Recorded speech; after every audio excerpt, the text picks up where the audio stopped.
Podium Podcast. Lo mejor está por escuchar.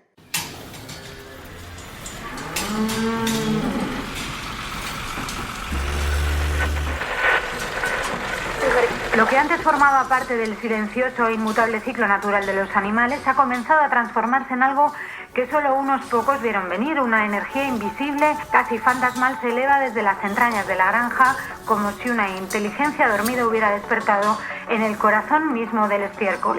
Lo que parecía el día a día ganadero ahora alimenta máquinas, calienta hogares, impulsa motores. Las vacas, una vez símbolo de lo más primario de la naturaleza, podrían ser ahora las guardianas involuntarias de un poder que apenas empezamos a comprender. Devolvemos la conexión. Impactante. Y una verdad inesperada. Hay fuerzas que están despertando en los lugares más insospechados. Y parece que el campo, ese espacio que creíamos inmóvil, está tomando la delantera en una revolución que no es el futuro, sino ya el presente. Buena Huella, la otra sustancia. Un podcast en colaboración con Naturgy, producido por Prisa Audio y Podium Podcast. Episodio 3. Cómo vacas lecheras producen la energía que calienta tu casa.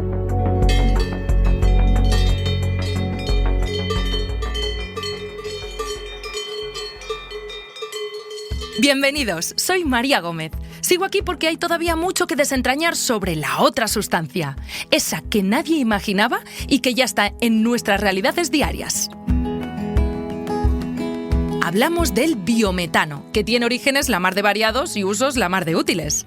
Por ejemplo, hoy vamos a conocer a unas vacas lecheras que además de leche consiguen dar energía para nuestra industria, mover ferries o poner la calefacción de tu casa. ¿Cómo te quedas? Vamos a descubrir el proyecto de la granja familiar catalana Torre Santa María, situada en Vallfogona de Balaguer, en Lleida.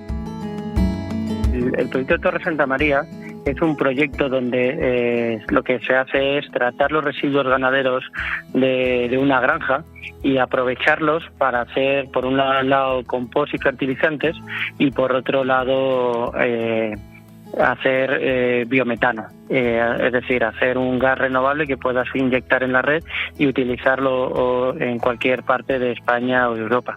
Jacobo Canseco es el director de Green Energy de Axpo Iberia, uno de los socios principales de la planta de Torre Santa María. Me ha dado datos muy interesantes sobre esta iniciativa que además llegó en un momento crítico para nuestro país, después de la pandemia, y complicado para Europa, en plena guerra entre Rusia y Ucrania. Eran momentos difíciles, pero ellos se pusieron a trabajar, apostaron fuerte y acertaron. De alguna manera nos dimos cuenta que no solo estábamos consiguiendo producir combustibles medioambientalmente sostenibles y alineados con los objetivos que tenemos de cambio climático, sino que encima estábamos produciendo combustibles locales, ¿no? De tal manera que al final todo lo que son todos los factores geopolíticos que podría afectar a nuestro suministro de energía, pues estábamos mitigándolos, ya que al final nuestros combustibles, al producirlos localmente, pues no están afectados a lo que pueda pasar, pues en ese caso, la relación entre Rusia y Ucrania. De nuevo, un montón de personas comprometidas con el medio ambiente, con la transición energética y, en definitiva, con el futuro, consiguen sumar dos elementos que a priori no pegan nada: ganadería y energía. ¿Cómo es posible? Una de las peculiaridades que tenía este proyecto en ese momento es el poder aunar, ¿no? Poder negociar, poder ponerse de acuerdo dos sectores tan diferentes como es el sector ganadero y el sector energético. Yo recuerdo que en ese momento no teníamos la experiencia, ¿no? Y cada actor tenía una forma de negociar o unos intereses diferentes.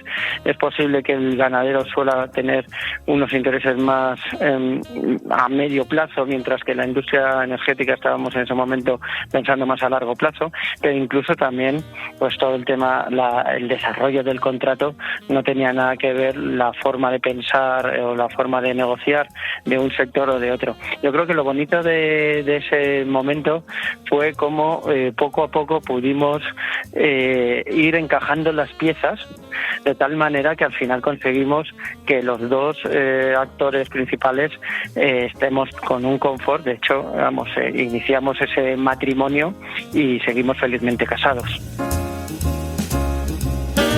Parecía un amor imposible y mira, se entendieron. Bueno, y desde aquí doy yo agradecimientos especiales a las vaquitas, que ni saben nada de gas ni de emisiones de carbono, y mira qué majísimas, produciendo energía para los humanos.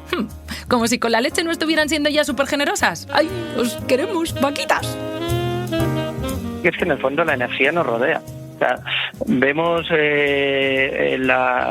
los pastos y vemos la cebada, el trigo, el residuo ganadero, ese estiércol, eso es energía, ¿no? Aquí la pregunta es, oye, ¿cómo puede ser que pueda coger ese estiércol, que en el fondo es energía? O sea, tener en cuenta que las vacas comen los piensos para tener energía, y a no ser que aprovechen todo el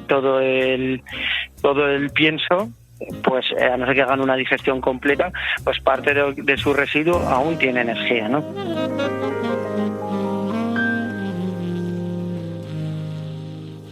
Es que hablamos de energía que se usa para muchas cosas, y además de las vacas simpáticas y las gentes listísimas, pues se necesitan tecnologías avanzadas y procesos punteros. Nosotros lo que hacemos es coger todo el residuo ganadero de la granja y antes de que empiece a descomponerse lo metemos en un digestor, que eso, para que me entiendas, no deja de ser como una olla a presión, que lo que hace es cojo todo el residuo dentro de la olla y hago que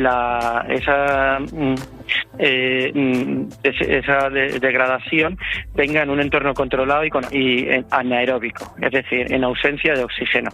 Al final lo que hay son unas bacterias, unos microorganismos que lo que hacen es comerse todo ese residuo orgánico y expulsar ese gas, ¿no? Ese gas se va acumulando en la cúpula de esos digestores y eso es lo que cogemos para luego, bueno, limpiarlo y usarlo como... No me gusta decir gas natural porque no es gas natural, ¿no? O sea, al final es la misma molécula que el gas natural, pero que la inyectaremos y la podremos usar para los mismos usos que usamos el gas natural. Claro, esto, además de generar energía para casas, fábricas y demás, tiene un impacto en la propia zona, unos beneficios para el entorno desde el que se genera todo este proceso. Para empezar, reducir olores, para seguir crear fertilizantes en que se usarán normalmente en esa misma área para los cultivos de esa área, que luego además son cultivos que comerán las mismas vacas que han producido esos fertilizantes, o sea que al final podremos cerrar ese círculo, esa economía circular que estamos viendo. Y luego ya por el tercer beneficio que tenemos es que conseguimos hacer un combustible sostenible que podremos vender local o incluso en otra parte de España. ¡Vaya maravilla todo esto! O sea, las vacas, sin saberlo, se comen el producto que ellas mismas han fertilizado previamente. Y todo eso sin dejar de ser adorables. ¡Me encanta! Estas vacas lo que van a hacer es generar un residuo, y ese residuo es el que vamos a tratar, a gestionar y valorizarlo. Valorizarlo por un lado de forma energética y también valorizarlo de forma de fertilizantes. Y estos fertilizantes es lo que acabarán cerrando el círculo. Es decir, estos fertilizantes se usarán en las mismas tierras que tiene la granja, donde precisamente alimentarán o se usarán como fertilizantes para los cultivos que van a alimentar esas vacas. Un momento, todo esto genera CO2, ¿no? ¿Y qué hacemos con eso?